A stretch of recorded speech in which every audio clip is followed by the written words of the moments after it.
Žiemos pramogų, slidinėjimo ir visa kita, ir vasaros pramogų traukos objektas visam regionui. Taigi mes tikimės, jo labiau ir su išskirtinė architektūra, ir su žinomais architektais pritraukti ne tik Vilniečius, bet be abejo iš aplinkinių valstybių. Of course, it's in a strategic position between the airport and the old city, really an incredibly important site to sustain. But you can see in the center shaping, really the most important thing I think in any city is to shape the public space. That's for the people. You can think about performances, art exhibits, events, speeches, music, dance. You can see that there is a colonnade connecting the two buildings, building on the left and the building of the restaurant and the bistro on the right, the more functional building for renting, for retail.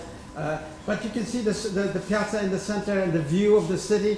You know, it's an impressive project, but it's a very inexpensive project. And that's also part of my idea, that to build something compact, which is modest, but has a bigger impact for the amount of money it costs. I think even a small project can make a really fantastic difference for the people who live here, for people coming. It's very accessible.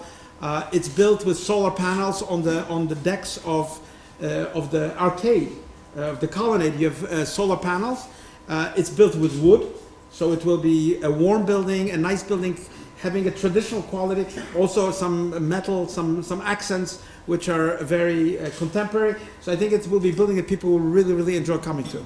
Mūsų tikslas pirmiausia, kad Vilniečiai turėtų kokybišką galimybę sportuoti, kad jiem nereikėtų kažkur tai važiuoti. Pasiekti, kad Vilniuje atvykę svečiai būtų viena diena ilgiau. Jeigu mes tai pasiektume, tai galėtų būti papildomai apie 200 milijonų litų pajamų į valstybės biudžetą.